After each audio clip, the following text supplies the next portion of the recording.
Peace and welcome to the culture here on the Black Star Network. I'm your host, Farajii Muhammad. Thank you so much for tuning in and being a part of the conversation. First and foremost, folks, we got a lot to talk about today as we talk about former President Donald Trump's rape case, and more importantly, the impact that it has on our view of abuse victims. We'll have that discussion.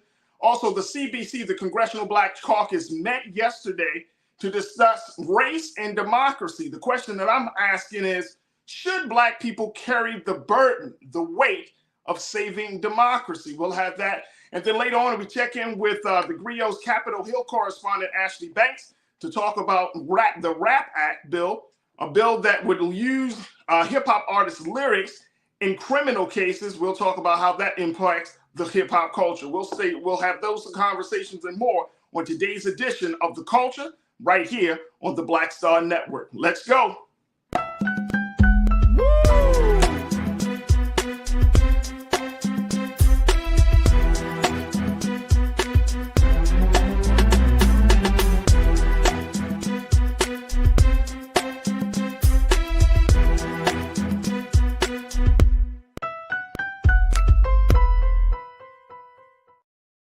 All right, folks, welcome to the culture here on the Black Star Network. I'm your host, Farajii Muhammad. Happy Wednesday. Happy Wednesday. And we want to jump right into the discussion as we have some great big conversations for you. All right, first and foremost, we're continuing the conversation around former President Donald Trump and his rape case, the case that officially ended yesterday, where writer E. Jean Carroll had taken Trump to court for allegedly raping her. Yesterday, we announced that Trump was not held liable of rape, but he was certainly held liable for sexual abuse and defamation of character against the writer, which will allow her to be awarded $5 million for those charges. Now, the conversation about sex abuse and rape still rages on, as we look at if you look at the law, what defines sexual abuse versus what defines rape. And so that conversation we wanted to have, because we also want to take a look at, folks, that in the midst of this particular case, how this case would potentially impact our view of abuse victims. And more importantly, going forward, what does this mean? Here you have a presidential candidate that did not get labeled rapist, but he has 26 other cases against him from women who said that he has sexually sexually abused them as well. So there's a lot of cases of misconduct from the former president, even though women have voted for the man, even though he is running for the highest seat in the office. So we want to have a conversation about that first and foremost as we check in with my sister. She is the TV host. She's an attorney out of the great state of Florida, and we always happy to have her on Wednesdays here on The Culture. My sister Suzette speaks. Suzette, good afternoon. How are you? Good afternoon. Hey, Farajii. Hey, Culture Crew. Great. I'm always tongue-tied right at the beginning. You're always tongue-tied. I'd be so happy. I'm so excited. But hey, Culture Crew, what's up? What's up? Happy Wednesday. Good to be here. Happy Wednesday. All right, so the reason I wanted to have this, and I'm going to just put this out at the beginning of this discussion. One is, there are a couple of things. One is your legal expertise on this particular case, right? But two, we wanted to talk about the discussion around abuse victims. How does this case impact, or does it even make an impact on abuse victims who decide to go through the whole process of bringing their alleged accuser to court? And then the other point is, you're in Florida. What's the murmurings right now around this case, and does it have any bearing on President Trump's candidacy as he looks to get back into the White House? So first and foremost, let's talk about the legal side of it first. Yeah. The legal side, this was a rape case, but he was not charged with rape. He was not convicted of it. He was not held liable of being of rape. He was held liable of sexual abuse. Mm-hmm. So that's a different thing. Is it a big difference, or is it a small difference when you look at sexual abuse versus rape? Okay, well, again, everybody, it's great to be here. Miami Yeah. represent.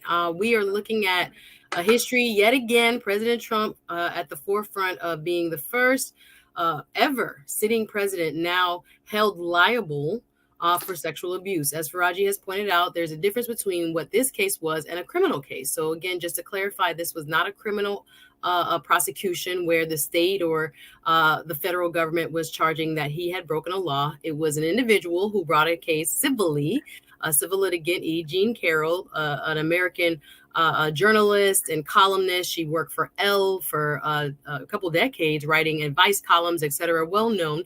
And she said that back in either late 96 or end of 95, early 96, she said she wasn't quite sure when exactly it had occurred, but that she was shopping at a New York department store, and the president at the time wasn't the president again at that time, kind of struck up conversation. They ended up talking, went into a lingerie section. Did we lose her? Okay. She accused him of possibly he was a some sort of business, which she said the violation was in fact that he had penetrated her with both his fingers. I don't mean to be too graphic, as well as she could not 100% know that he also had used his genitalia. She said she couldn't see. So what this jury made up of 6 men and 3 women, which is very interesting, Farajii, because a lot of times you will find that men tend to convict more when it comes to sexual abuse cases. But you found that in less than 3 hours, they came back with a verdict after a 2-week trial where former President Trump did not testify in his defense. He alleged that he didn't know her. He never knew her. This never occurred, that he had never met her. And of course, we saw a slew of women, both from the attorneys for Miss E. Jean Carroll, the witnesses that she called that verified her account that she had told somebody or 2 friends contempt what happened. There were also who tested for allowed to testify. Then with attorney ask. Let me do this. Hey, hold on, Suzette, because you're breaking up. I want to stop for the right here. defamation charge and the sexual health for. Right. Let me do this. Let's take a quick pause because I want to make sure my sister Suzette can be heard loud and clear, and I know she's breaking up. Folks, we're going to take a quick pause. When we come forward, we're going to have more conversation about the Trump rape case and its impact on abuse victims. Join us in the discussion. We're streaming right now on YouTube, Amazon News, and of course on BlackStarNetwork.com. Stay with us. More conversation here on The Culture on the Black Star Network.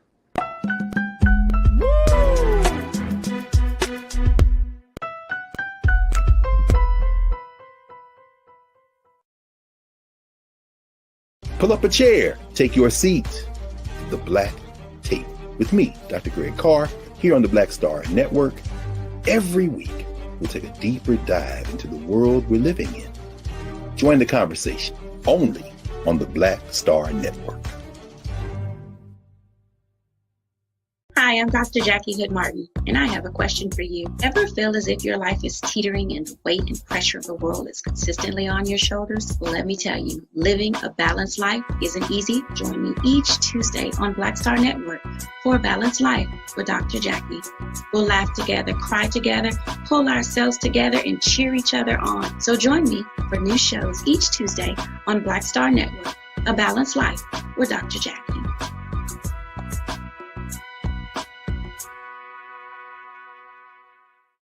Don't you think it's time to get wealthy? I'm Deborah Owens, America's Wealth Coach, and my new show on the Black Star Network focuses on the things your financial advisor or bank isn't telling you. So watch Get Wealthy on the Black Star Network.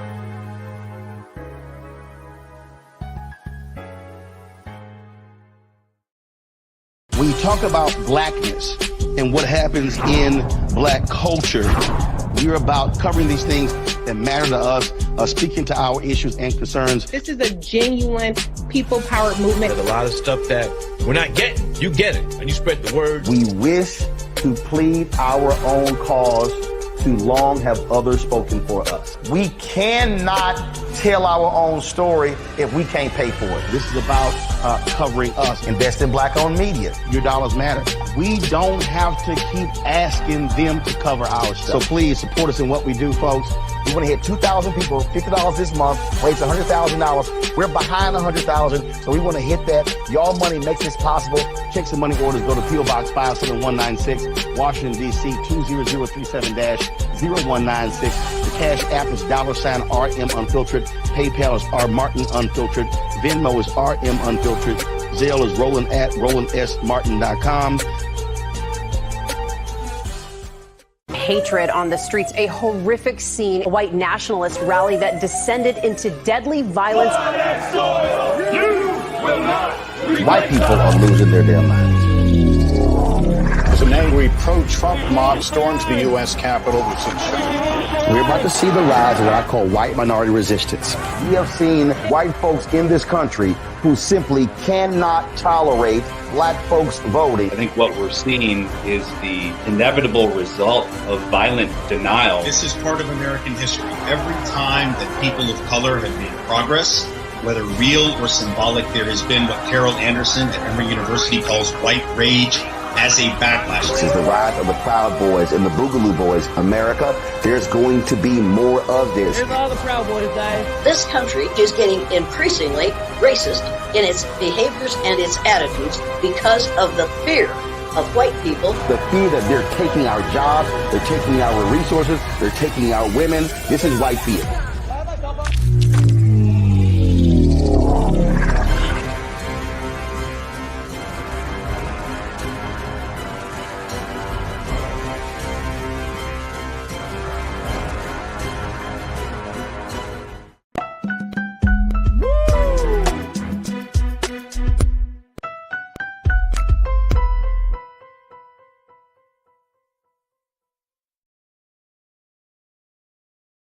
All right, folks, welcome back to the show. We've been talking about former President Donald Trump's rape case and the impact that it has on abuse victims.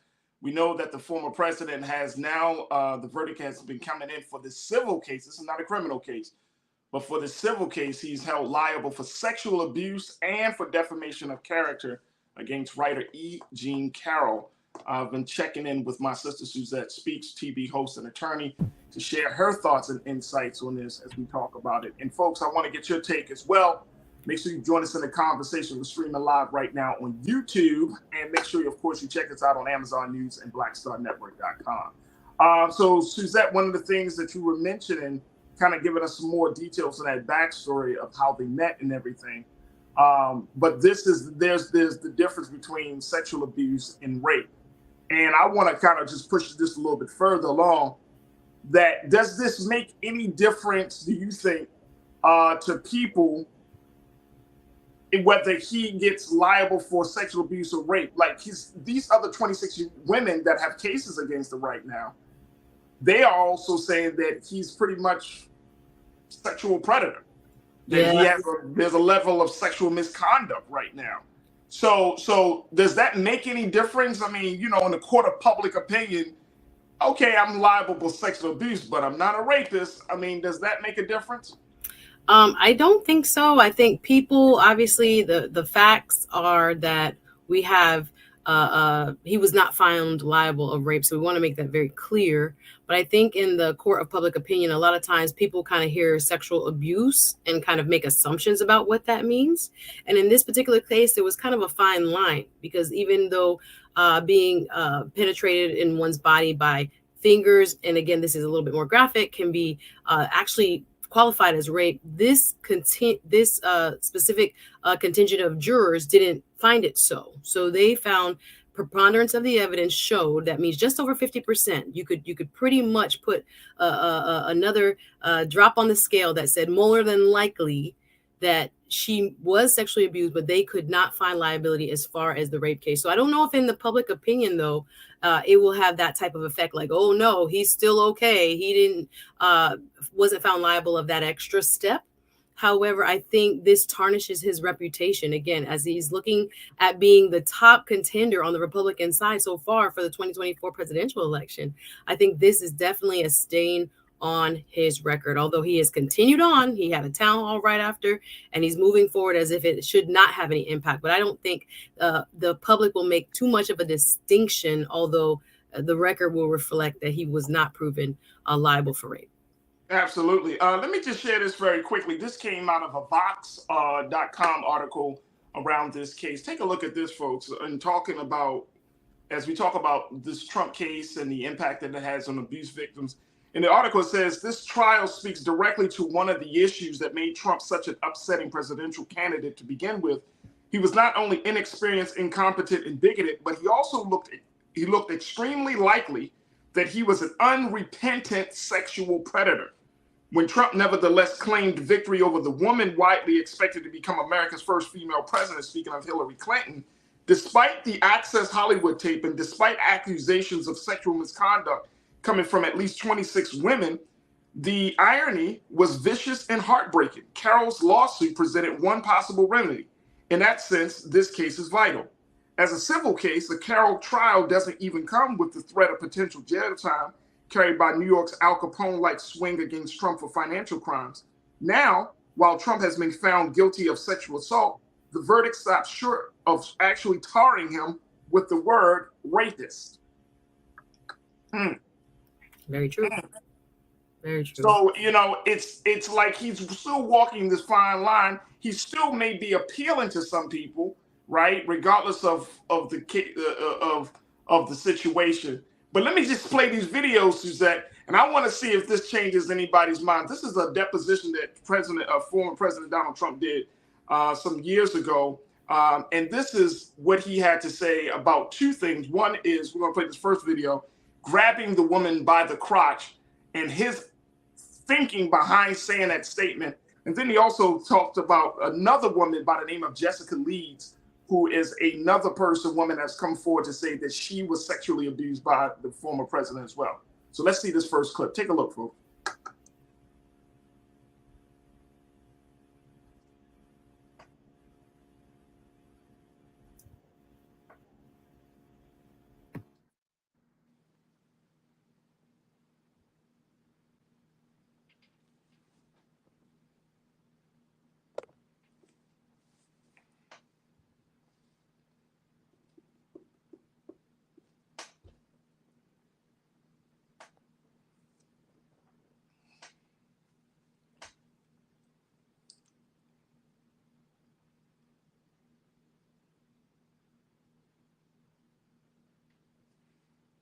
All right, we're going to get our audio up on that really, really quickly. And then while we're doing that, let me take a couple of comments from our online culture crew. Folks are checking in as we have this conversation. Pauline, you said these laws are made to protect these people and to keep them from being held accountable for their crimes. Are we protecting sexual offenders?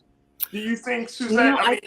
I think the climate has changed. If this case was brought when it happened or near the time it happened in the 90s, it's likely, as E. Jean Carroll has stated herself, she might not have been believed, and it would have been a very difficult time for her to bring this to bear.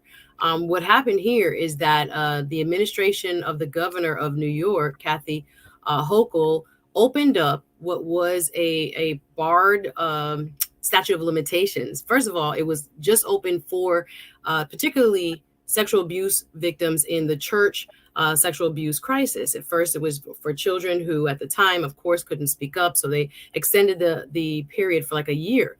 Then they opened it up to adults who would also experience sexual abuse. And this lawsuit was filed in that 1 year window. So I think over the last, say, maybe even 10 years, we've seen a lot more people come forward as a result of the Me Too movement and the understanding of why people do not speak up initially. That is quite common.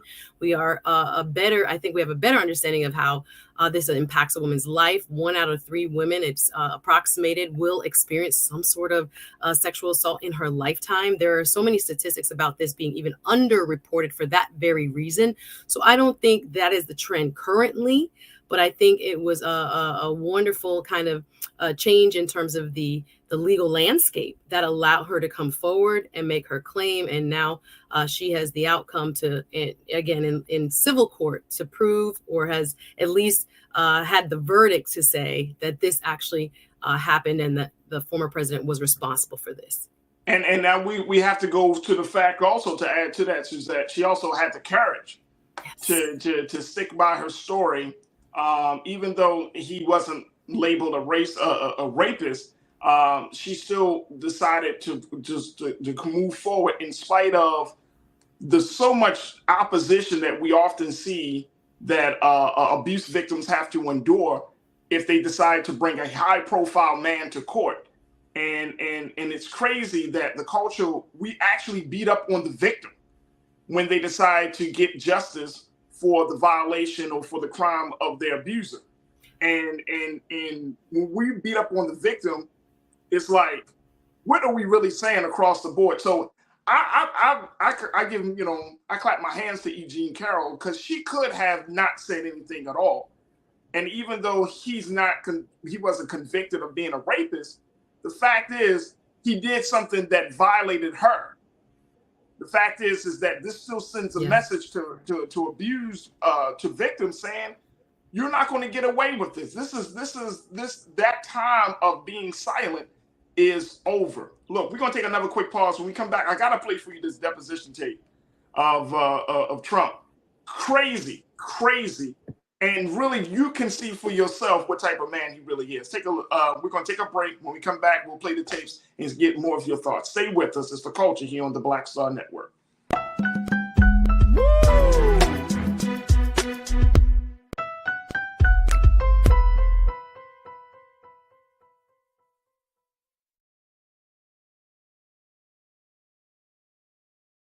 Hatred on the streets, a horrific scene, a white nationalist rally that descended into deadly violence.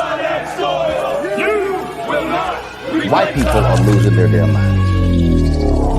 As an angry pro-Trump mob storms the U.S. Capitol, we're about to see the rise of what I call white minority resistance. We have seen white folks in this country who simply cannot tolerate black folks voting. I think what we're seeing is the inevitable result of violent denial. This is part of American history. Every time that people of color have made progress, whether real or symbolic, there has been what Carol Anderson at Emory University calls white rage as a backlash. This is the rise of the Proud Boys and the Boogaloo Boys. America, there's going to be more of this. Here's all the Proud Boys, guys. This country is getting increasingly racist in its behaviors and its attitudes because of the fear of white people. The fear that they're taking our jobs, they're taking our resources, they're taking our women. This is white fear.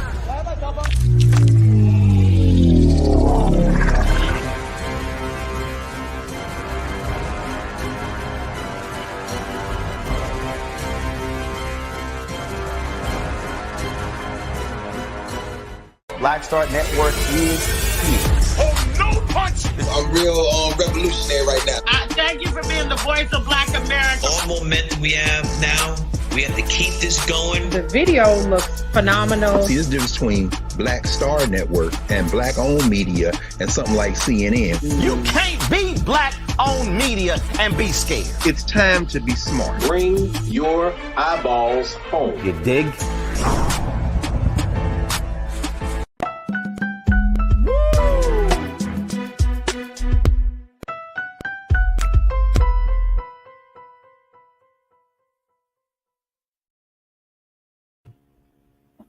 All right, folks, welcome back to the show. We've been talking about former President Donald Trump, his rape case, and the impact that this case will have on the larger conversation about sexual violence, sexual abuse, and how we handle women and victims of sexual abuse cases. All right, let me just share with you 2 clips. The first clip is going to be of Donald Trump as he's in his deposition with the attorneys of E. Jean Carroll about his statement regarding grabbing women by the P and how that statement, what's his thinking behind saying that statement. Take a look at this. And you say, and again, this has become very famous in this video, I just start kissing them. It's like a magnet, just kiss. I don't even wait. And when you're a star, they let you do it. You can do anything. Grab them by the pussy. You can do anything. That's what you said, correct? Well, historically, that's true with stars. It's true with stars that they can grab women by the pussy? Well, that's what it's, if you look over the last million years, I guess that's been largely true. Not always, but largely true. Unfortunately or fortunately.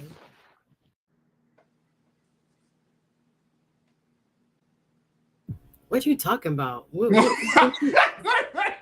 thing is, Farajii, I don't know, because I got cut off on my last little point there about the women who sealed the deal in this case. The attorney who was cross-examining and during that deposition. The deposition, guys, is a sworn statement. Trump never took the stand, but this was evidence showing what his account was under oath, pre-tape before the actual trial. And his responses there, she just skillfully, I think her name is Miss, I wanted to get the attorney, Roberta Kaplan. She let him write down in terms of a cross. Like, again, what do you think happens when men do this? Oh, they are allowed to do this for the last million years. Okay. And is that wrong? This man literally says for good or for bad, or, you know, what are you talking about? We're talking about sexual abuse.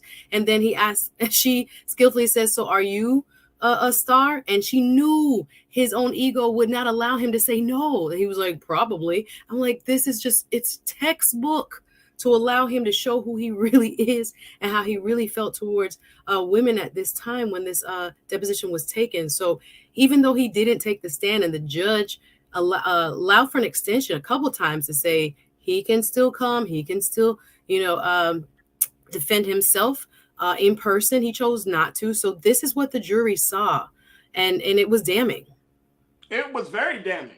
It was very damning. I mean, like, he said that you can do this to stars, and I don't know. And then he picks out this random big ass timeline, like, oh, for a million years. What are you talking about? And then you double back and talking about, for a million years. Unfortunately, fortunately, like, you are the master of double speak. You are the master of confusion, sir. You know, and he doesn't realize how it sounds to other people. Later on, he starts talking to that attorney, telling her, you know, this wasn't his type, or Miss E. Jean Carroll wasn't his type, and even told the attorney herself, "You're not my type. I wouldn't date you." We got the video. Oh, go ahead. We got the video. We gotta play this. Look, and I'm playing this, folks, because I really want y'all to understand the thinking of this, and this is not crazy, because some people say, Suzette, oh, on BSN, y'all don't give Trump a fair deal. What you mean we don't give Trump a fair deal? In his own words. He puts himself in a hole. Exactly. Say, oh, I was with Donald Trump in 1980. Nothing changed. I was sitting with him on an airplane, and he went after me on the plane. Yeah, I'm going to go after. Believe me, she would not be my first choice, that I can tell you. Man, you don't know. That would not be my first choice. When you said in that video that Ms. Leeds would not be your first choice, you were referring to her physical looks, correct? Just the overall. I look at her, I see her, I hear what she says, whatever. You wouldn't be a choice of mine either, to be honest with you. I hope you're not insulted. I would not, under any circumstances, have any interest in you. I'm honest when I say it. I would not have any interest in. Bruh, what? This is why they didn't want him to take the stand, Farajii. He could never take the stand. Hey, look. Hey, Suzette, when I was looking at that, I was thinking of that. I was thinking to myself, if I was his lawyer, I would never put this man on his stand, because he would destroy the case. Oh my gosh, just says whatever. And he really, like, genuinely means that. And he thought that was relevant to the conversation. Who in the room he liked and who he thought looked good or didn't look good. I think it really probably, and I don't know if you got that last point I made about all the women involved in this case. The two additional women who testified that something similar had happened to them. Jessica Leeds, right? Yes, and then you had the two ladies whom E. Jean Carroll was friends with at the time, who she contemporaneously told about what happened.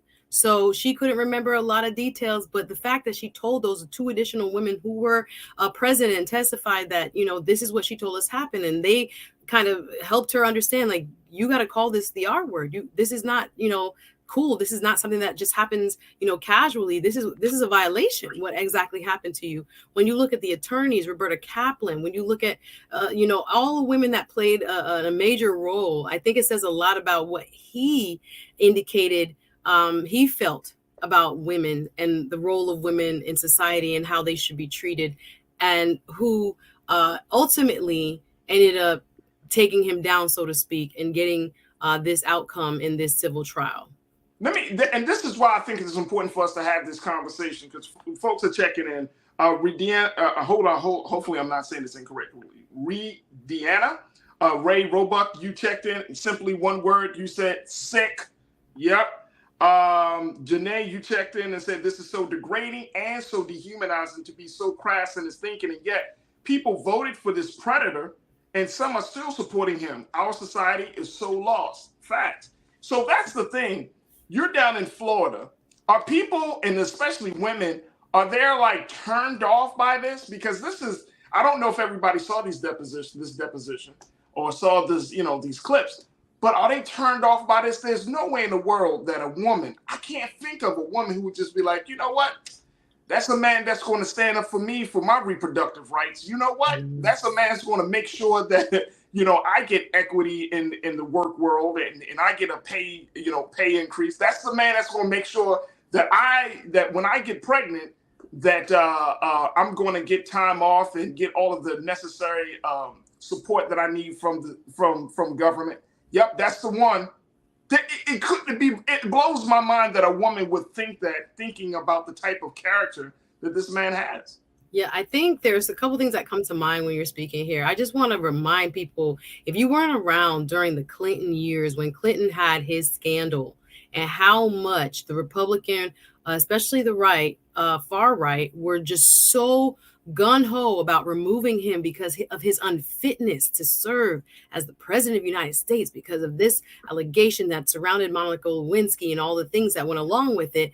I want to know, where is that same energy? I was listening to The View earlier, and I thought to myself, one of the commentators talked about why the right, especially religious right, seems to be so quiet. All you hear is Asa Hutchinson and maybe Chris Christie right now that are standing up and saying, wait a minute, this is something that is truly a stain, a mark, something that should preclude this man from being our nominee. But not everybody is saying that. So to your question, when I think about what is going on in local politics, and I wish I had said this on the show that we talked about redistricting on and why Florida maps look so red. I went to a women's conference, Democratic women's conference weekend before last in Orlando, and we were just talking about the numbers, et cetera, and looking at a lot of the counties that are red when you see them on election day.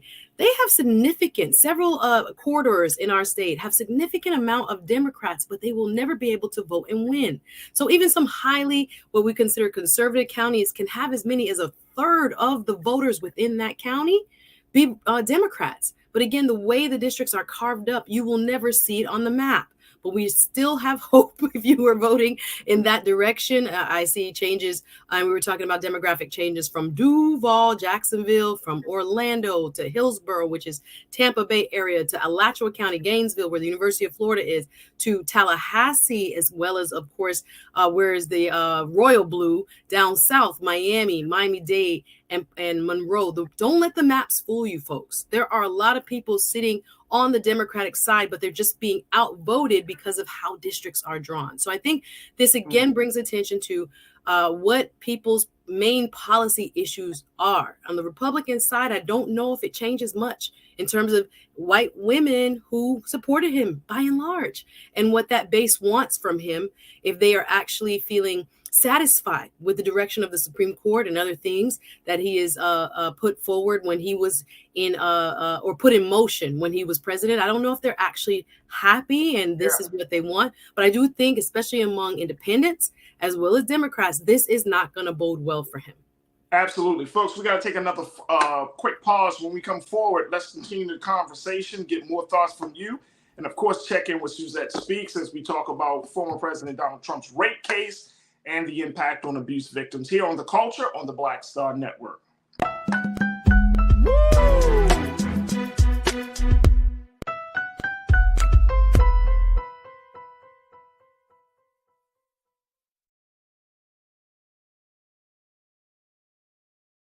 Hatred on the streets, a horrific scene, a white nationalist rally that descended into deadly violence. White people are losing their damn minds.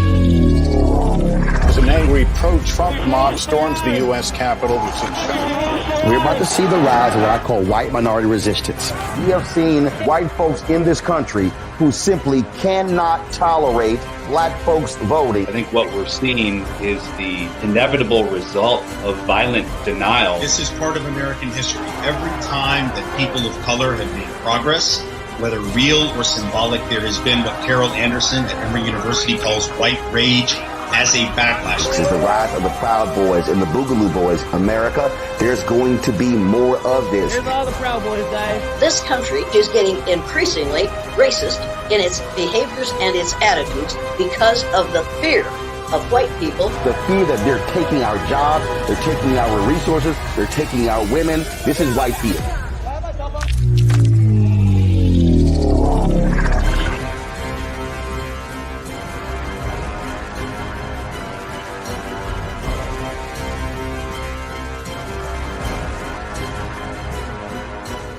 Black Star Network is here.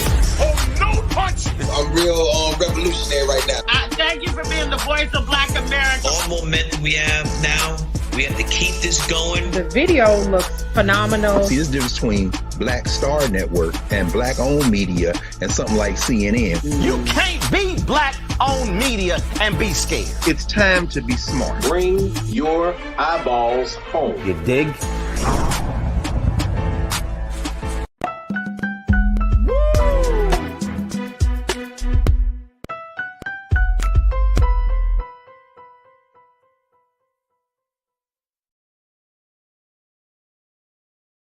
All right, folks, welcome back to The Culture here on the Black Star Network.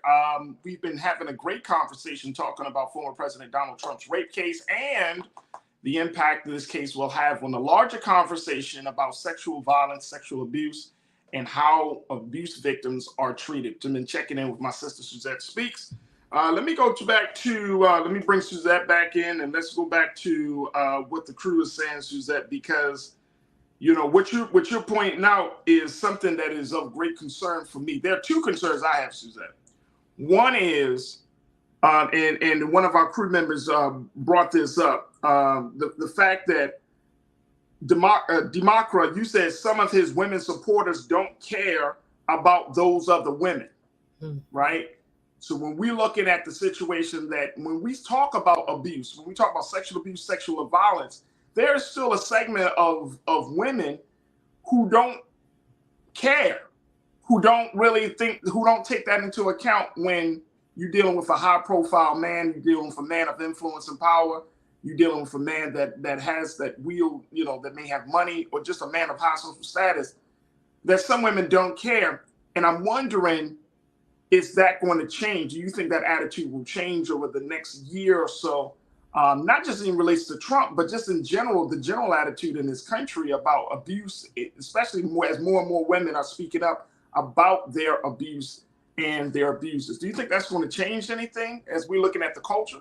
I've heard some prosecutors and some attorneys allude to the fact that oftentimes when it comes to sexual abuse cases, that sometimes it is better to have male jurors than to have female jurors. And again, statistically, again, you're not supposed to bar a member of a jury by gender. That's illegal, of course.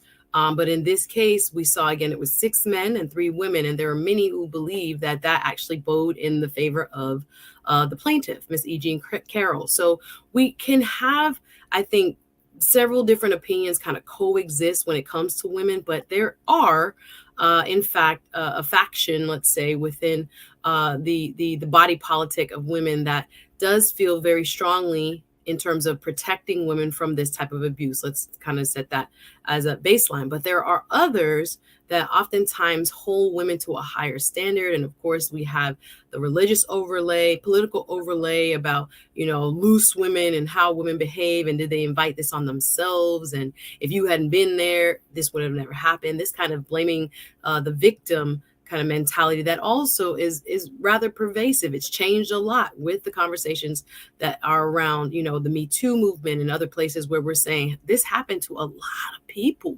This is not something that is actually rare anymore, which is really sad. And imagine years gone by when people weren't really believed. And that's why a lot of people didn't come forward. So I think the tides are changing. You're still going to have people with some, maybe subconscious bias or deep-seated attitudes that kind of prevent them from being able to see how harmful and dangerous not holding people accountable when it comes to sexual violence is.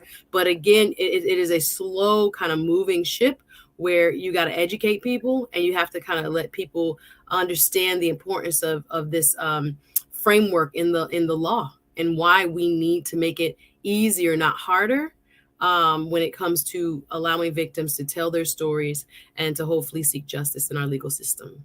And now the other concern that I have in regards to that point you just made, Suzette, is that you have a lot of men who run for political office, and I'm wondering, will we start to see, will this serve as a precedent? And I'm talking about, will Trump's behavior, his attitude, just how he is this going to set a precedent that we might get a whole bunch of people that are running, whether they're Democrats or Republicans, who have very deep fundamental issues with women, right?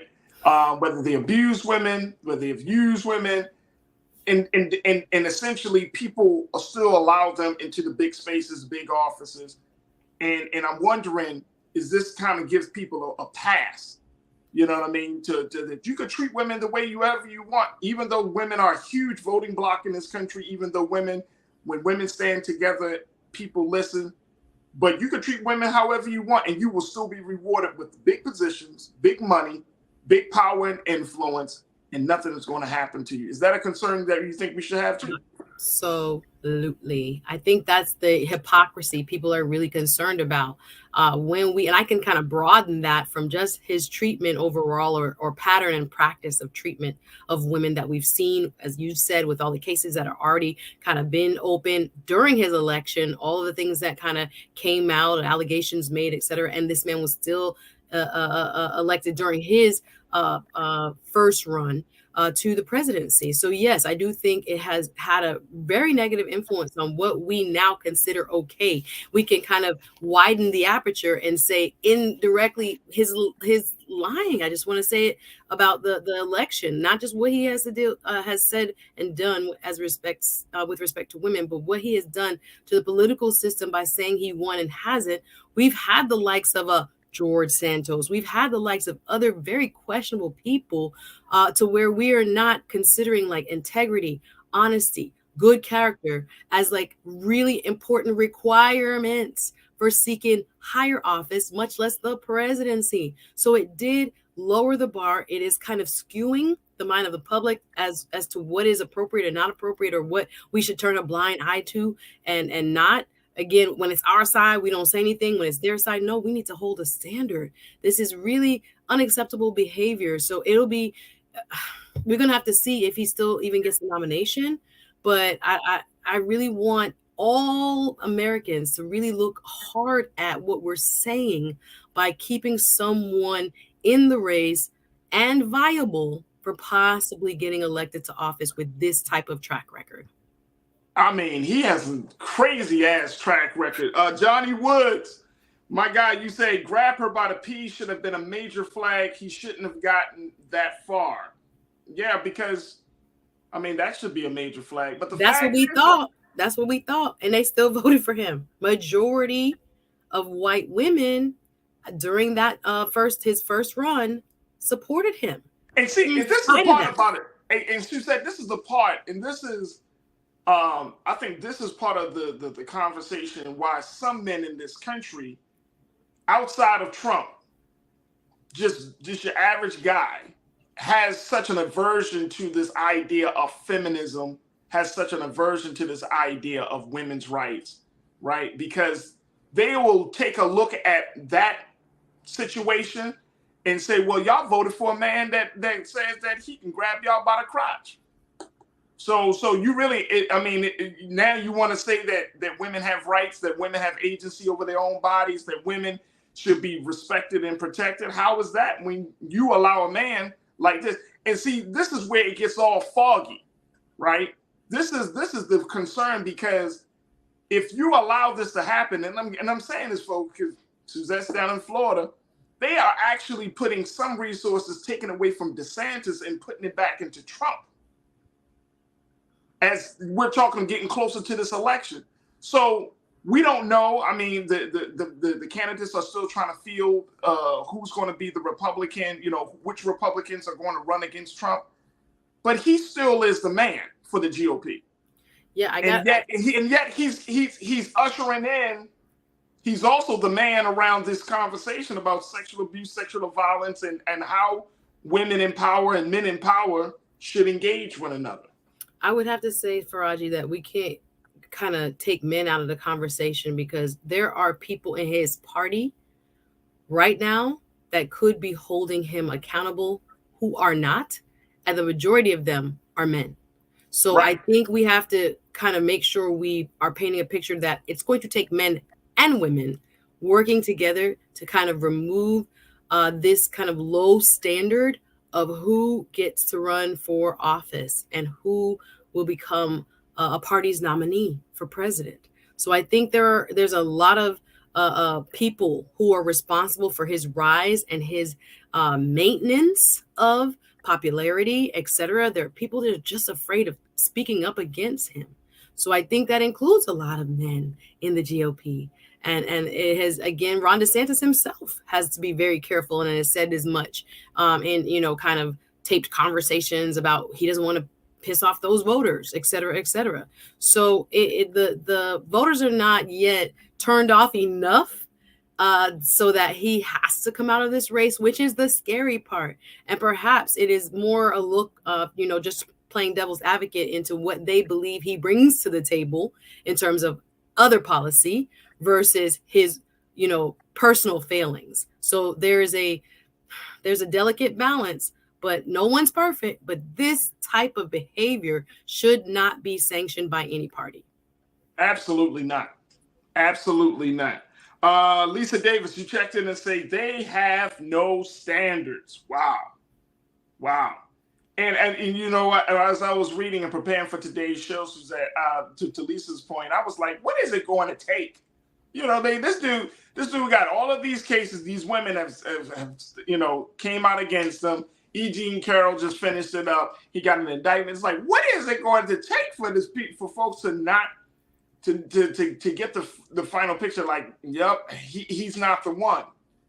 You can see clearly in those deposition tapes, like he's all over the place. Yeah, it's just like, what is it going to take? And look, honestly, I think it was Joe Biden or some other high-profile Democrat. They were like, you know what? We want Trump. I think it was Nancy Pelosi that actually said this. She's like, we want Trump to run because we're going to, nitpick and just break him down.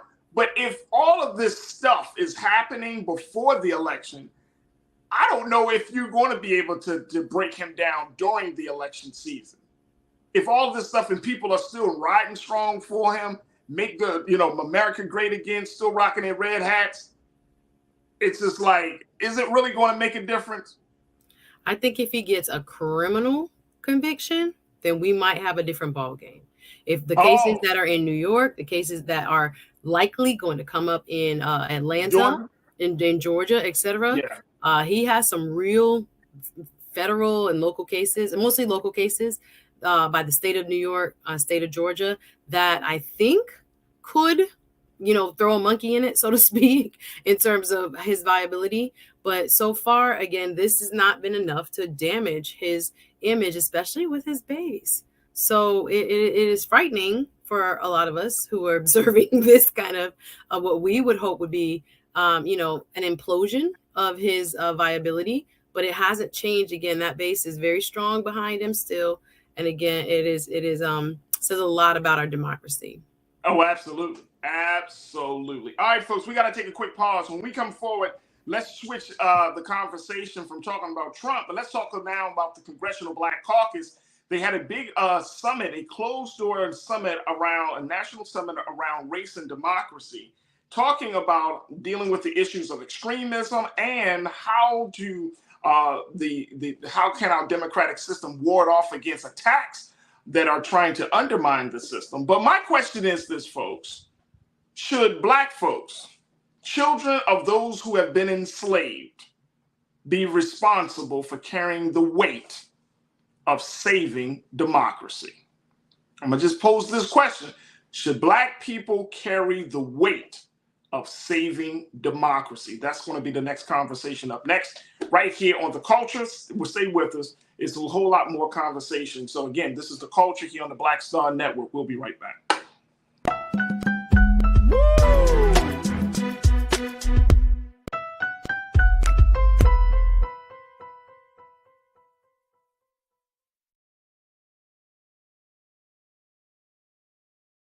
Folks, Black Star Network is here.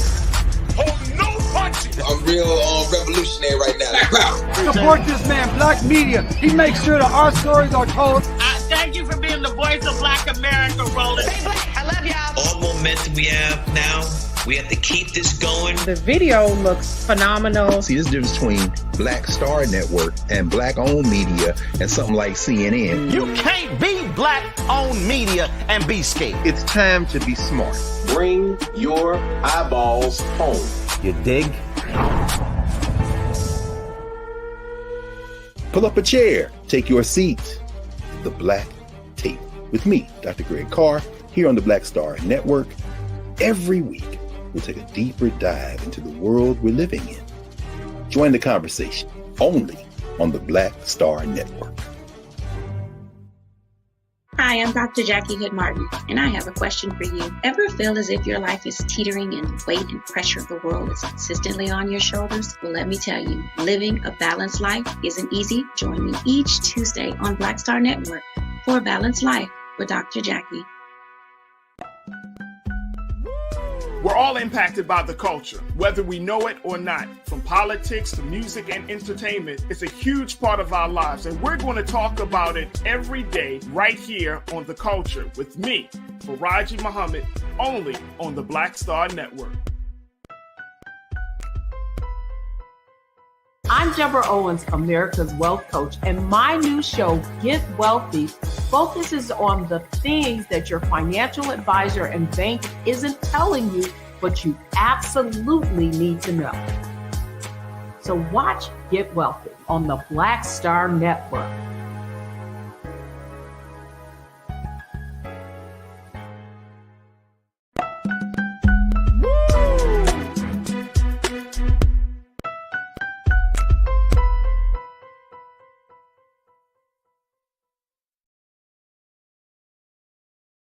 All right, folks, welcome back to the show. Welcome to The Culture here on the Black Star Network as we kick off the next hour. And if, again, if you're just tuning in to us here on the Black Star Network, thank you so much for tuning in. Join us in the conversation as we're having a robust chat in our culture crew with the culture crew on our YouTube chat. So definitely join us. And of course, you can continue to stream us on YouTube, Black Star Network, and Amazon News for all of this good information and conversation. All right, folks, let me go into the next discussion, which is around the Congressional Black Caucus, as they had a major meeting yesterday, a closed-door meeting, a national summit, as they put it, for race and democracy. This was organized by Representative Stephen Horsford out of Nevada. And this Black congressional leaders had a half-day closed-door meeting on Capitol Hill to discuss what they have slammed as the Republican Party's ongoing attack on democracy.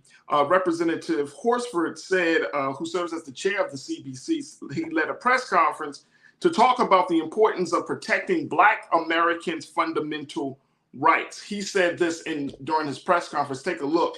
He said, "We will not stand back and watch while extremists deny Black history and the very existence of Black lives who need to be protected from gun violence, police brutality, and poor economic conditions. He continued, we will push back against threats to our democracy, whether it's election denialism and partisan gerrymandering, charges against wokeism, whitewashing our history by banning books, or challenging our fundamental freedoms and bodily autonomy in the courts.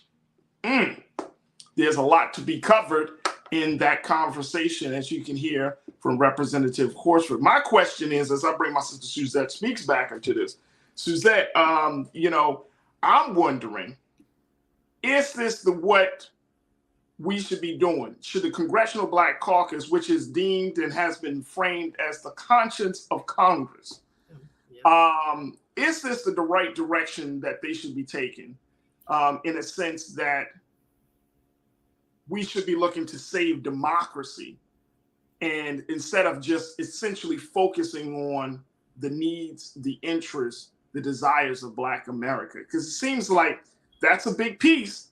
That's enough work in and of itself. But when you're talking about saving democracy, it caused me to ask this question, because I'm thinking to myself of our history. We are the children of former slaves, those who have been enslaved during the transatlantic slave trade, and we are trying to save the country that enslaved us. Yeah. So I'm wondering, how do we make sense of it all? Am I thinking too crazy here, Suzette? No, because we had that history. We also had to awaken America to the promise she offered through her wonderful Constitution as it was written. We were not even included. Women weren't even included. 3/5 of a person is still sitting on that beautiful document. But the understanding of what it meant to be truly free and enfranchised in a democratic system where eventually we helped the country to get it right, when more people were included in that vision. Because again, our founding fathers couldn't even envision, if you weren't a white man who was land owning, you being a full, participant in democracy. But yet here we are, having pushed that vision even more into reality. So to ask whether it is our responsibility or not, I want to quote the great visionary behind the Black Star Network. Roland Martin always says, we want to plead our own cause, right? We want to speak for ourselves. So in that vein, when it comes to setting an agenda that will impact the lives of Black people, I do believe that we should be at the forefront of that. What I've been seeing is that we are listening to a lot of the political consultant class when it comes to setting an agenda. And again, that's both on the Democratic side, which I lean towards, or the Republican side, that tell us what Black people want and what Black people need. But I would prefer that it came from leadership, both within Congress, formally, and from the grassroots, as we understand what policies will actually have an impact on Black people's lives. And I have some ideas that, we can delve into when it comes to where should we even begin. But it's a tall order to ask Black people to save democracy. But it wouldn't be the first time that we were instrumental in helping hold, America to her ideals. And I mean, you saying it's a tall order. That's a grande. What's the tallest cup of coffee you can get from Starbucks? What is it, a venti? A venti? This is a venti order. Yes, it is. Absolutely.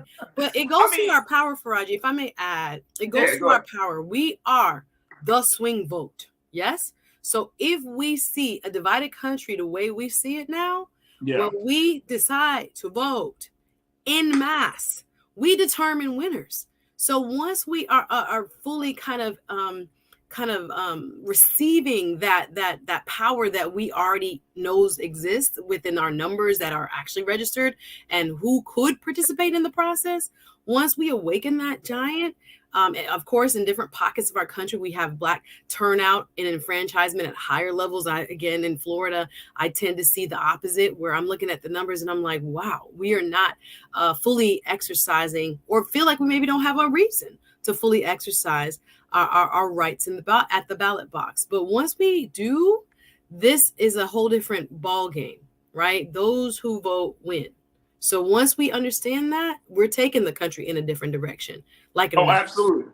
Absolutely. Allison Kinsey, you checked in. Allison, you said, I believe that we need to step in and help save democracy. If we don't, it will allow the clocks to change back to craziness of slavery and other things. Do you share the same type of fear and sentiment, Suzette? Do you think that if we don't step in, then it's back to the 1800s, baby? I was just talking to a good brother of mine from the Northeast. He's out of Boston area. And we were saying the same thing, that there are people within our community that feel like, what's the point? You ask people why they don't vote. What's the purpose? Well, it's not going to make a difference.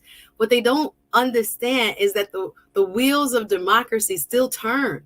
And somebody's still going to get to make a decision that's going to impact you and how money is spent, whether it's going to be spent on you or spent on somebody else, or how policy about, where we are on the international stage. All of those things still occur, whether we decide to show up or not. So I think we have to do a decent or a better job at making our community aware of why their ability to exercise the vote really means a lot more than is kind of like culturally being said. Yeah, we don't make a difference. There's an undertone of that, and it is frightening because it is taking hold, and it is allowing races and especially on a local level that we can really have an impact in to sometimes, depending on where you are in the country, get away from us. So we really have to be careful that we are hopefully at the top of the agenda that comes out of this,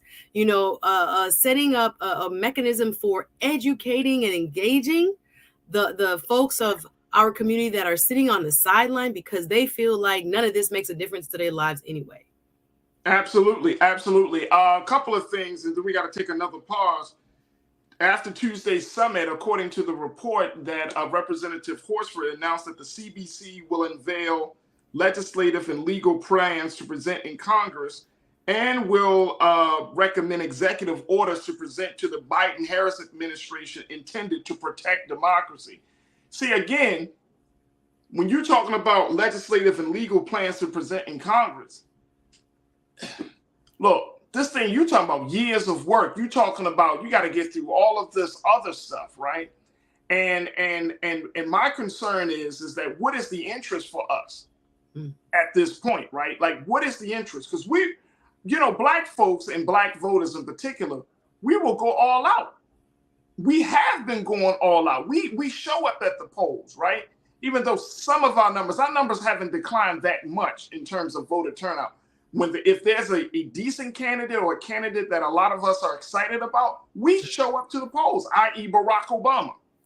Everybody remembers we showed up. Andrew Gillum, local candidates are compelling. Yeah, I hear you. Yeah, and that's what I'm saying. But again, I think that part of it is that we're carrying this weight, Suzette, in such a big way. Now, outside of, I've heard President Biden talking about the soul of the democracy, the soul of this nation. We've heard Trump even allude to this. There are presidential candidates. I'm thinking of a Marianne Williamson, who have talked about the darkness that is upon us as a country, the collective darkness. So we're in a very, very critical time, and it's something to me that we got the GOP, who seems to be very focused on destroying a lot of stuff. Then you got some Democrats who would destroy some stuff. I mean, we got all these different interests, and Black folks, we're in the middle trying to figure it out, and more importantly, trying to hold up the pillars. We're trying to hold the line for all of these varying interests that have not really spoke to our interests. We fight. We will be the first on the front lines to fight for someone else's war, but when it comes to our war, we gotta put together a motley crew of soldiers to get them to get something done.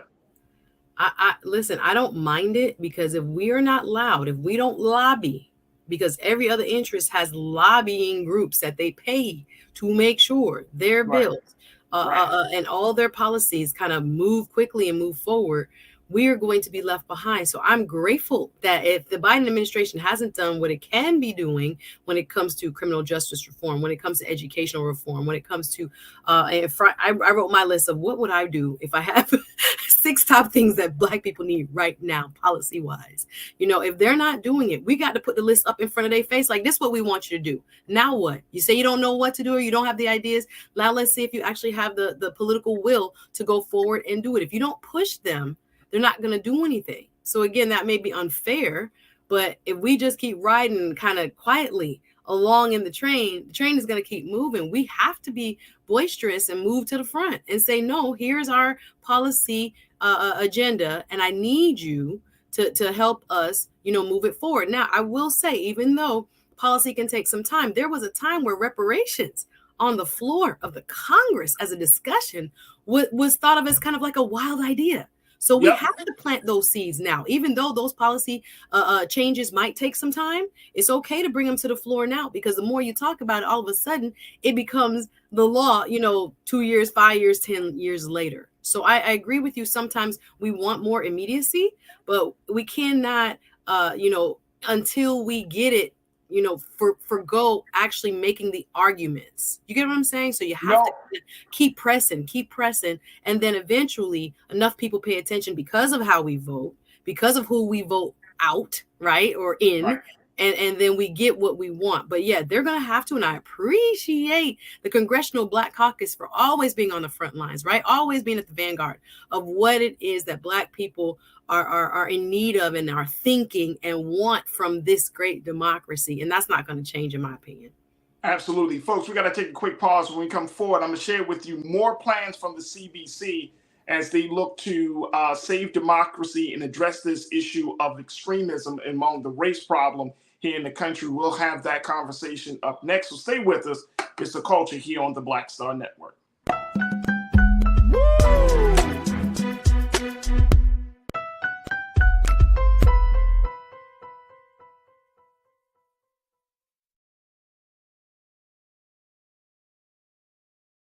Hatred on the streets, a horrific scene, a white nationalist rally that descended into deadly violence. White people are losing their damn minds.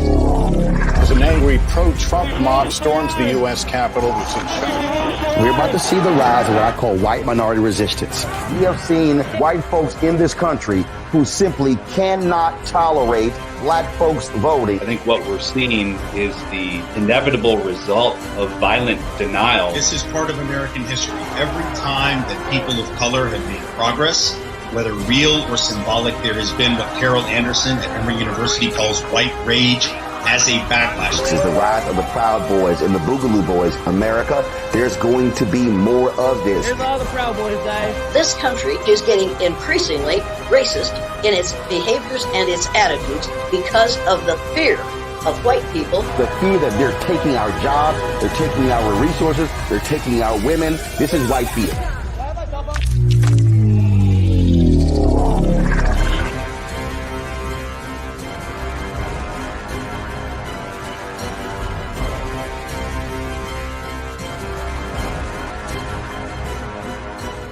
Black Star Network is here.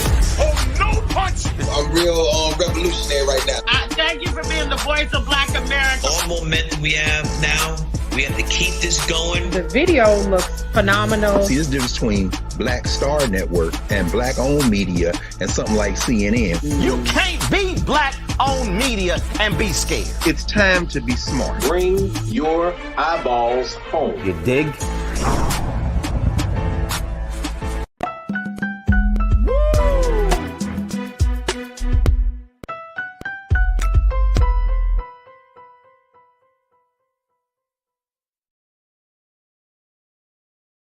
All right, folks, welcome back to the show. We've been talking about the CBC's closed-door national summit that they held yesterday on Capitol Hill, where Black decision makers and legislators and lawmakers came together to discuss two big things: the issue of extremism with the race problem here in the country and saving democracy as it relates to ensuring the fundamental rights of Black America. And I'm asking the big question: should Black people be burdened or carrying the weight of saving democracy? And folks, so you have been checking in, as we've been checking in also with my sister Suzette Speaks. Let me just share with you very quickly, and I want to bring Suzette back in. Suzette, with what some more of the crew is saying around this. Official Sanika brings up a point saying, if our voting power is so tremendous and powerful, we need to establish an independent Black voting bloc and start leveraging our voting power. If we're talking about saving democracy and you're seeing that there are groups within the constituency that are not really getting the full benefit from this system, wouldn't the idea of establishing or opening up the conversation to another platform, a political space, would that be a part of this process of saving democracy? Because, and this is not just for Black folks, Latinos and Hispanics, Asian Americans, Native Americans, any group that's coming over, they're saying, I think a lot of people are a little bit conservative, a little bit liberal. It's not just one person down the line, all the way conservative, all the way liberal. I think a lot of us are kind of, a little bit of both. So would opening up this political space of democracy to another independent Black platform or to an alternative platform outside of Republican and Democrats, would that be helpful?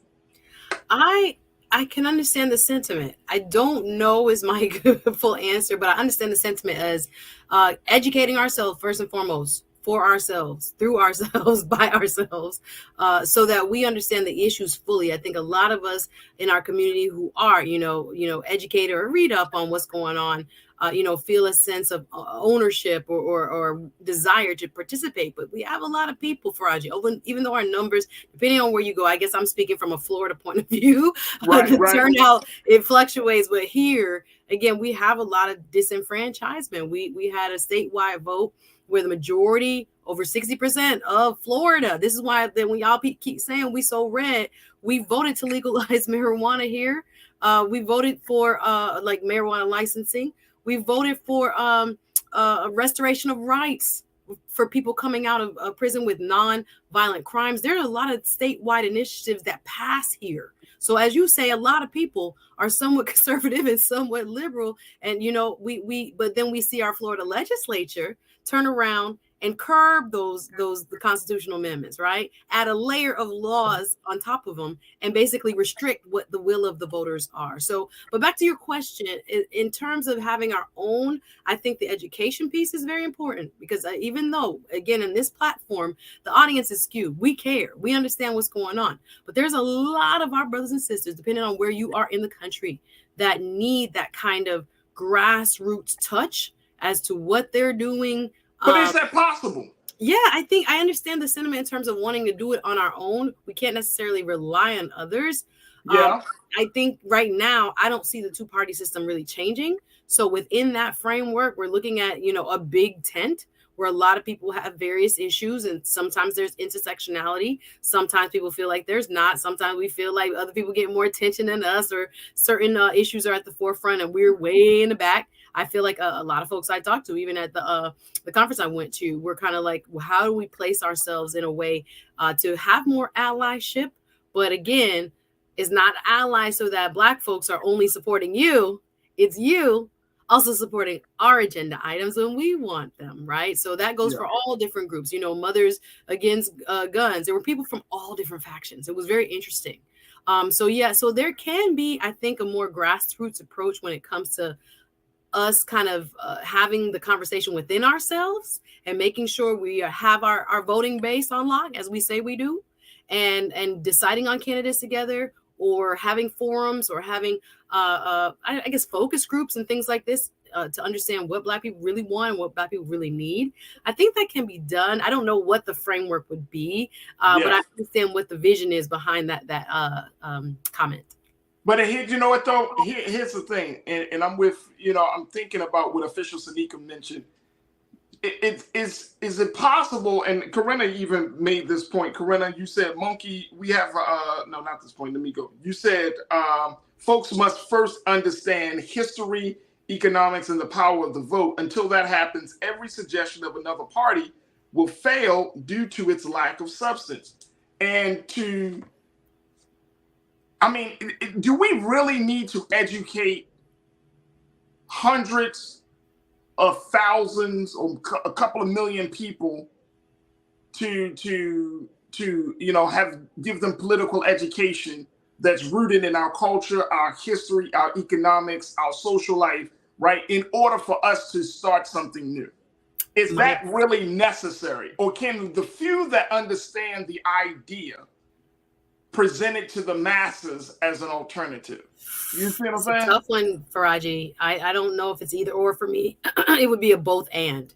Because there are millions of people that need educated. I'm telling you, when we look at presidential election years, half the country that's able to vote doesn't vote. So but is that because they don't? But that's not necessarily because they don't know. They know there's an election, but I don't think they understand the issues. Not necessarily. I'm sorry. Say it again. I was going to say they know that there's an election, but to say and assume that they understand the issues. That's the thing, though. That's the thing, because I mean, if a person don't vote, they are essentially voting they're voting in the vein saying, this person doesn't speak to my interest, that person doesn't speak to my interest. So why do we get mad at people for not voting if we are also telling people to vote your interest? If a person doesn't speak to your interest, you going to vote for them? Like, it doesn't make sense. A lot of people don't pay attention at all. I think it's a tall order to say they don't think it's a Benty order? That's a big deal. Of course, I'm just saying. I know people that don't even know. Okay, Miami, there's an election happening. Like, I'm sorry, the kind of informed voter that you probably are thinking of, and the one that I'm thinking of, there's a gap there. So I think we'd have to define kind of that a little bit more clearly, because I know people who just are not. They trying to survive. Like, it's like to even get the day off to go to the polls, to know what's happening. It is almost like they listen to the radio. That's why this type of platform is so important, because there are people that are not able to tap into, like, we listen probably to a lot of mainstream news. I know I watch CNN all the time, MSN, every now and then Fox to see what's going on. But there are a lot of people tuned out. I'm talking about tuned out. And because it's not a matter of saying I don't. I get you. I hear you. I hear you, Caesar. I know people are tuned out, right? And like, I go to the election, when every time this election comes up, I vote. But I carry this sentiment like, man, this sucks. You know what I mean? Because and not because it sucks because I have to vote. It sucks because you don't have candidates that truly speak to your interests. Now, you see what I'm saying? Like, we have to make all of these, adjustments to a candidate, and then we vote somebody in with the smallest of reasons. We're like, yeah, well, I like their stance on school lunches. Let's go for it. You know what I'm saying? Like, I hear you. You know what I'm saying? Like Corinna say, that people know there's election, but they think it's a personality contest. And let me just share this with you, Corinna. The reason they think it's a personality contest, because guess what? The system has created the circumstances to make it a personality contest. Yeah. The system, it's not that people don't want to read, but look at how media presents the election. They look at it like it's a title fight between Tyson and Holyfield or something, right? Like, it's the Super Bowl. They're like Trump and Biden. Yeah. Super Bowl time. The bravoification, yes. All this other stuff is happening, and then you're like, well, what do they actually stand for? And you don't. The election is not a time to ask the question what they actually stand for. You're not going to get that from a video, a commercial. You're not going to get that from. You're not going to get that because most candidates, I can tell you, look, I'd probably be the perfect politician, Suzette, because I'd be like, what I would like to see are stronger schools. I like for us to lower crime. I would like for us to make sure that women have the right to their body. When candidates have to say those things? Exactly. Like, people be like, I'm gonna vote for him. Mm-hmm. Really? That's all it takes? So, Farajii, to your point, one of the things on my little list of what should be at the top of the Black agenda is fielding and getting better local candidates. There is a feeder system in American politics where people usually start most likely on the local level and move up. Local level touches our lives much more frequently and in more major ways. Of course, there's federal policy that does too, but on the local level, it has a day-to-day impact on our lives. So if we get more people, I feel like one of the agenda items we should be focusing on so that we have people that we're not just voting against, but voting for, is to field and train and recruit people, dynamic people that can be on our school boards, on our supervisors of elections, on our any type of local board and local government positions. We need a new crop of people that are going to come into this pipeline and motivate and really, as you say, represent our interests for real. Not just within, the lip service of the ad, but for real when they sit in the meetings and they kind of go off, if you will, and let people understand and create policy, of course, not to just be loud, Absolutely. but of course, what I'm saying figuratively is to make sure they're upholding what we sent them to do. I think, again, making sure, and again, this political climate is so crazy that a lot of good people are staying out of it, which is a problem. So then we get kind of these lackluster candidates where people are just voting because they hold their nose and they vote. So I think the pipeline issue and making sure that we are fielding and recruiting dynamic teachers, people who have real life experiences, compelling stories, and real fervent commitment to our issues, activists, others. We need them to not stay away from, but engage in the system even more. Absolutely. Let me just say this. We got about 30 seconds before we take our next pause. But the CBC plans to take this conversation on the road, Suzette.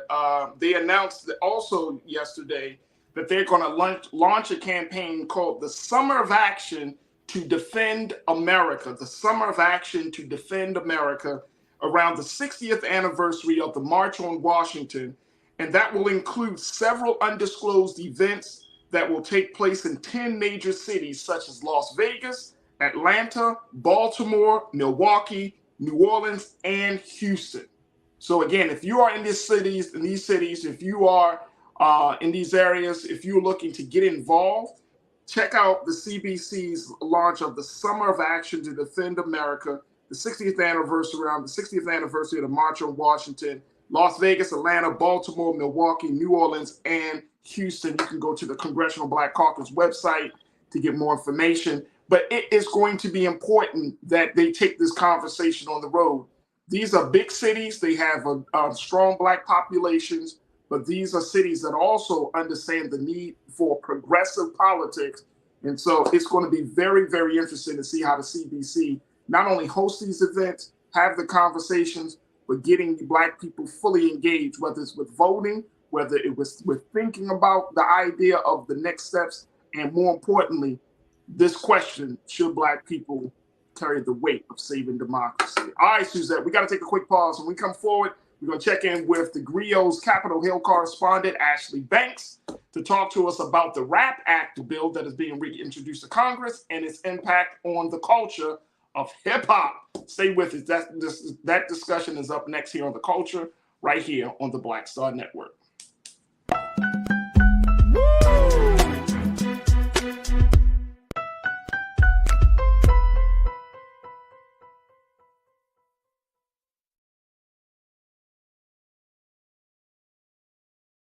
Hi, I'm Dr. Jackie Hood Martin, and I have a question for you. Ever feel as if your life is teetering and the weight and pressure of the world is consistently on your shoulders? Well, let me tell you, living a balanced life isn't easy. Join me each Tuesday on Black Star Network for a Balanced Life with Dr. Jackie. We'll laugh together, cry together, pull ourselves together, and cheer each other on. So join me for new shows each Tuesday on Black Star Network, A Balanced Life with Dr. Jackie.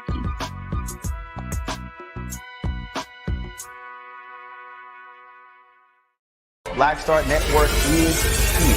Oh, no punch! I'm real revolutionary right now. Thank you for being the voice of Black America. All momentum we have now, we have to keep this going. The video looks phenomenal. See, there's a difference between Black Star Network and Black-owned media and something like CNN. You can't be Black-owned media and be scared. It's time to be smart. Bring your eyeballs home. You dig?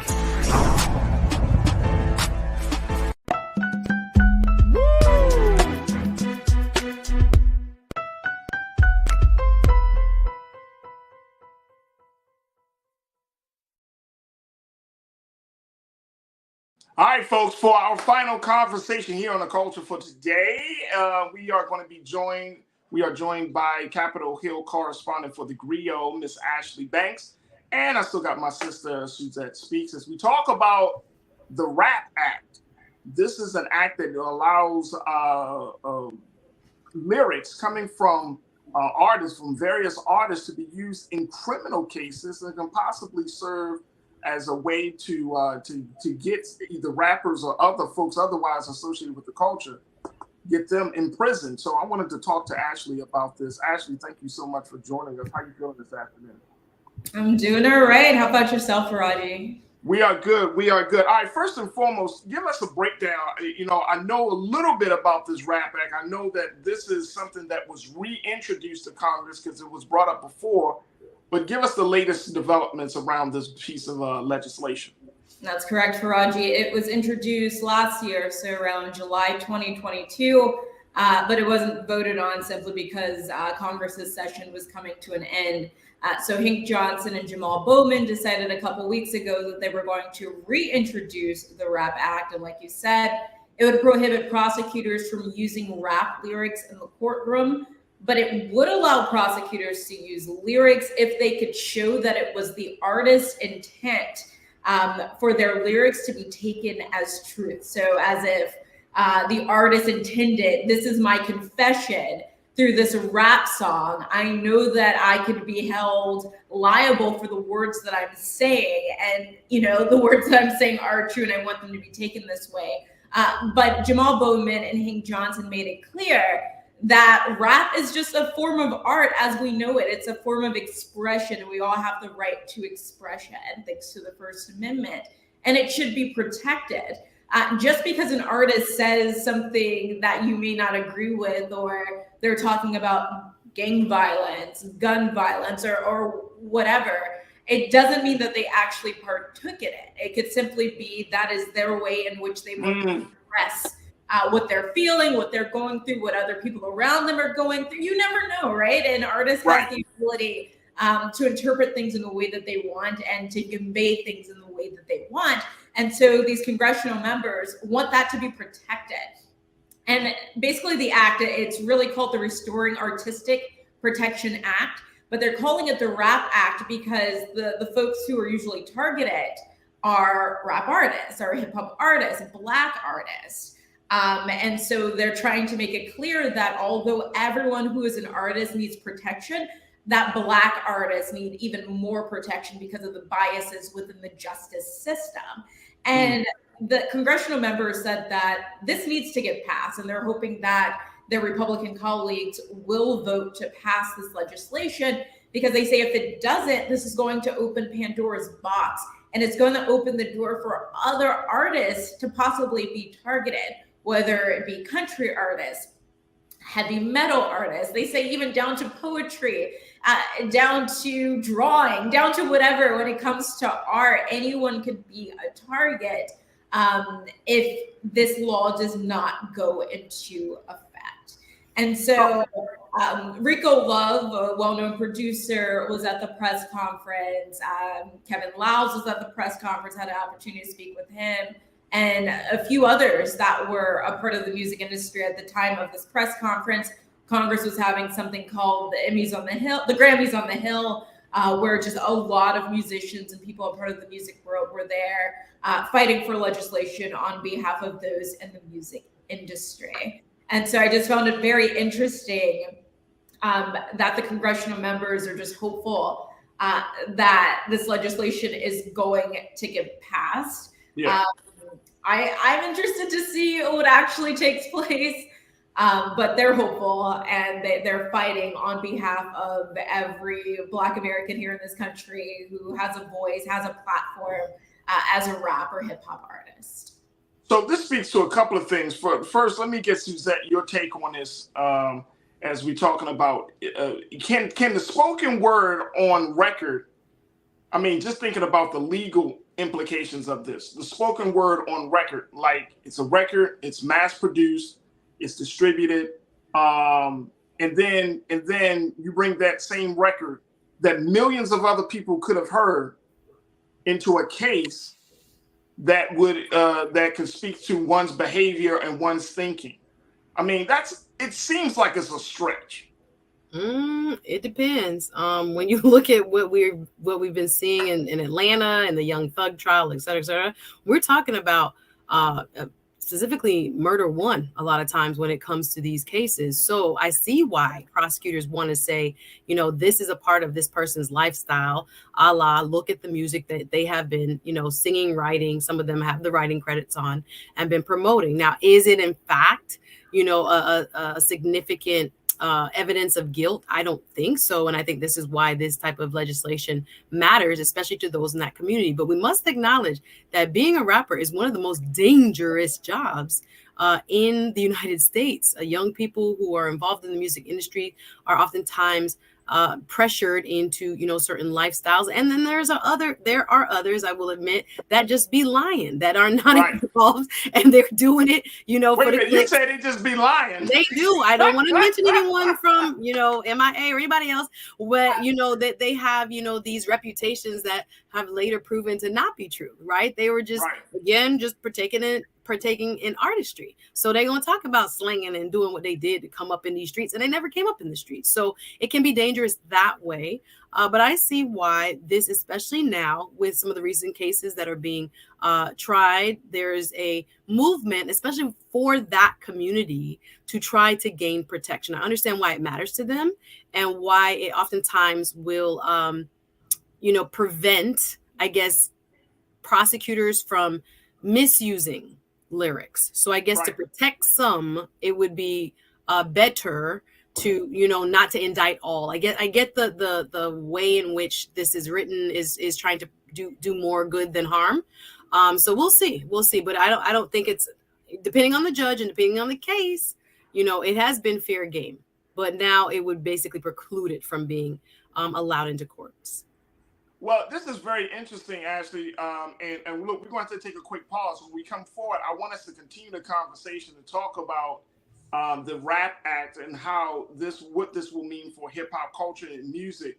Because the big line that comes to my mind is like when Jay-Z rapped on his one of his best albums, I think it's called American Gangster, and he raps this whole song, and then he's like, "It's only entertainment." Mm-hmm. And that's it. And it's like, it's only entertainment. But as a person who understands that words do make a huge difference in shaping the consciousness of people, it's not just entertainment. It becomes a way of life. It becomes a thought, quote unquote, an ideology that people use, that if you consume enough certain type of rap music, that you're going to start to see the world through that lens, right? So it's something deeper here that I think politically and legislatively or legally that folks are trying to get a wrap on, their hands wrapped around. But it's hard for me to not look at the fundamental, deeper down implications of this, because rap music is such a powerful force in the culture that we all, even us on this panel, we all have been affected. Some idea, some view of ourselves, some view of our policies, of our thinking, have been influenced by rap music. And so this is very, very interesting. Folks, we're going to continue the conversation on the other side. Stay with us. It's The Culture here on the Black Star Network.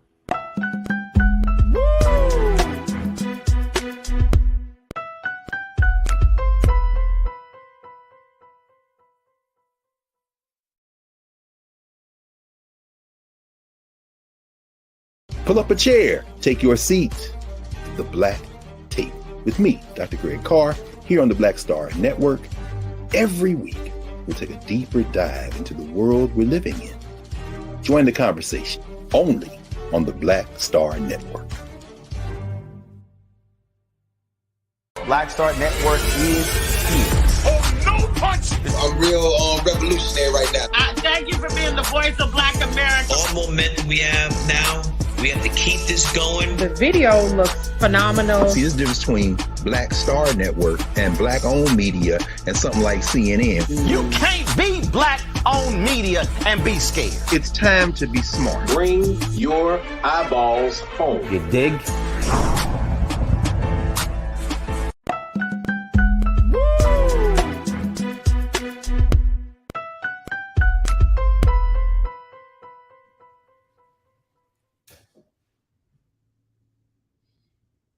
All right, folks, welcome back to the show. We've been talking to Ashley Banks, who serves as the Grio's Capitol Hill correspondent, and she's giving us the latest in her story about the RAP Act. This is the act that would allow or prevent, lyrics from songs to be used in criminal courts, in criminal cases that would possibly implicate rappers and other folks to any type of criminal activity. And we've been checking in with my sister Ashley. We've been checking in with Suzette. And of course, I want to get your take on this, folks. Join us in the conversation as we stream live on YouTube. Okay, here's what the word is from the crew, because folks are seeing this. And Ashley, I don't know, did any of the big music folks and the lawyers that you talk to, the folks you talk to for your story, did they talk about the fact that these lyrics do shape people's thinking and influences one's behavior? Do they say that, or do they still take the stance, well, you know, you can listen to it, but you don't have to think it out. You don't have to act out on it. What's the view that you got? So when it comes to that, Jamal Bowman, he stated that rap music influences life in a positive way. He named some oldie but goodie rap artists. I know he would. I'm sure he would. And like Rakim, KRS-One. Right. He said if it weren't for them, he probably wouldn't be a congressional member. He stated that they helped him to find himself and to know that he wanted to make a difference in the community. And so they talked about that and the influence that it has, just people being able to have a voice, being able to reach people who are the voiceless and who can relate to them. But nothing about it having possibly a negative impact or shaping someone's life in a negative way. No. So, which is interesting, Suzette, because I love Jay-Z. He's one of my favorite artists, but I know also Jay-Z has some lyrics where he talks about taking care of business on the street, you know what I mean? Doing what he do, right? What he would have done and all of those things. I mean, you know, and I think to what Ashley is making a point of about Mr. Bowman is that he made a choice, right? That he still made a choice, that he probably was exposed to rap artists who talked about violence in a big way, you know, or trap music. And he probably was exposed to it, but he still made a choice. And I bet you, Ashley, Mr. Bowen and anybody else probably, if y'all like me, y'all listen to certain music to get y'all pumped. And sometimes trap music do it, right? Sometimes it will take you there, right? But you gotta make the choice within yourself that you're not going to act out on what you're hearing, which is a very interesting process to say the least. But you gotta make that decision. That's the thing, that you gotta make the decision. Just like a person makes a decision whether they're going to commit a crime or they're going to not commit a crime, I think that same level of reasoning is present there. Can you speak to that, Suzette? Well, I think this is more of a First Amendment type case where it's saying that we have the right to express ourselves fully. And I see different opinions in our chat right now. That's why sometimes I think policy sometimes might differ from what people on Main Street might have as a concern. So that concern that you're raising, when it comes to shaping of the minds of the youth, when it comes to promoting violence, when it comes to misogyny or misogynoir, that's not really what's being considered here. They are seeking First Amendment, basically protection for people to be able to say what they want to say in rap. Now that implication of, okay, now it's protected speech, or hopefully through this bill, if passed, it will be deemed, protected art.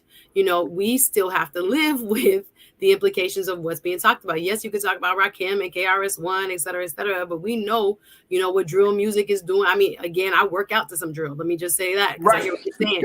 We use it for other kinds of reasons, but we're mature. We have, insight. We have life experience, but not everybody does. Not everybody has proper parenting. Not everybody has ability, and maturity to see it for what it is as art. So there's a whole different part of that conversation that goes to what I think the public square is talking about outside of this bill and its First Amendment grounds. But people are actually concerned, and everyday voters are looking at whether this is a good thing in addition to protecting that, rappers' First Amendment right interests with, wait a minute, do we really want them to be able to say any and everything in their rap music? Right. There might be a difference and a distinction in what the public may want from this type of legislation.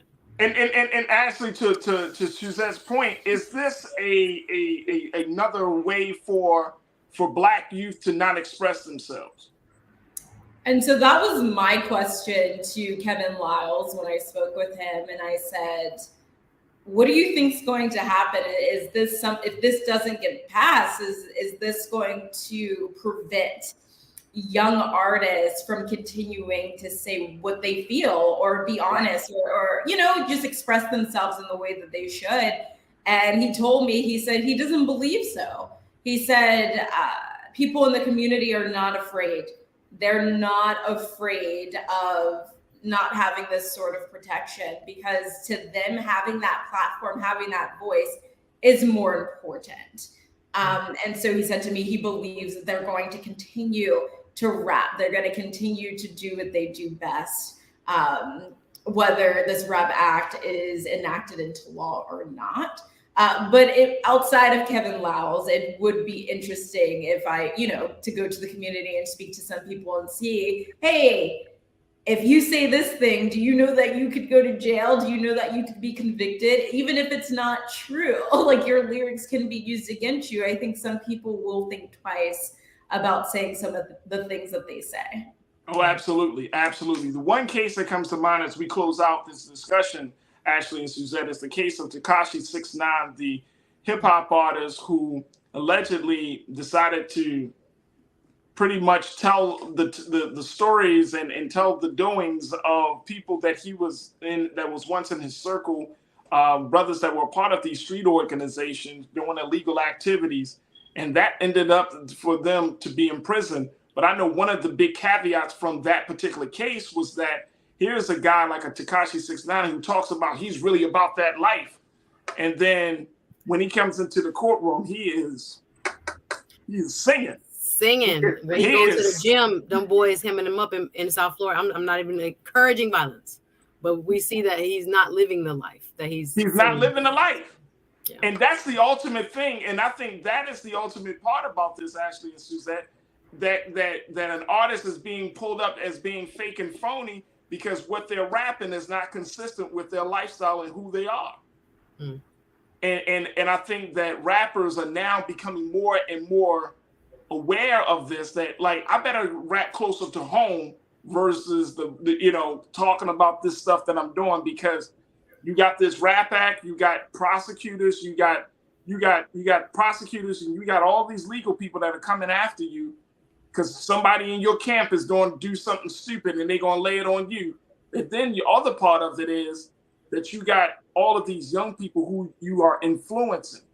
And if they do something crazy and they come back and say, yeah, I was listening to Lil Durk, I was listening to Lil Baby, I was listening to, it's going to come back in the artist. This is going to, I think if this is passed, it will help to protect artists. But then if it doesn't get passed, it's going to only further exacerbate the expression that Black artists can really give when they're talking to the next generation. So this is going to be very, very interesting. Very quickly, Ashley, how soon should we know a word about this piece of legislation? We'll see. I mean, right now it's waiting to be voted on, and so that can take months. Yeah.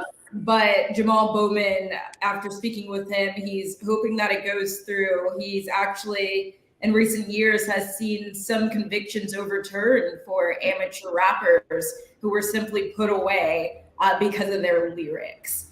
And so this could be a game changer even for people right now who are behind bars, people we've never even heard of on the local level who are rappers, and their lyrics are simply used against them. And so it can be helpful, it could be hurtful, right? There are pros and cons to everything, but I think the upside to this would definitely be freeing those people who actually haven't committed any crimes and simply just said certain things in their lyrics. But I believe lyrics should be protected and should only be used if there is other evidence supporting that the rapper, whoever was involved, actually committed a crime. So absolutely. Ashley Banks checking in from the Griot. We appreciate you. Thank you so much. And I look forward to reconnecting with you very soon. My sister Suzette Speaks. Thank you so much, folks. Make sure y'all check out Suzette Speaks. Make sure y'all subscribe to her page. She's dope. She got a lot of great conversations going. Make sure y'all check out Ashley as she writes her stories. We actually just talked about Ashley's story dealing with the CBC. So big shout out to Ashley for continuing to put out the work of this. So Suzette, Ashley, thank you both for being so good for the culture. All right, folks, that's going to do it for us. I want to thank my team. I want to thank each one of you. Make sure y'all do your due diligence to support us here at Black Star Network. We are the digital media spot platform that are having these conversations for Black America. Make sure you go to our website today, download the app, and make sure you follow us on all social media platforms and share the content. But again, that title, Black Star Network, that's the one that you want to support and continue to invest in. So big shout out to our big brother, Roland Martin. Also follow me on social media at The Real Farajii on Instagram and Farajii on Twitter. And I'd love to build with you. Stay tuned. Up next is RMU. As always, never be afraid to challenge what's wrong. Stand for what's right while being yourself in the process. God willing, we'll talk soon for another exciting edition of The Culture here on the Black Star Network. Peace.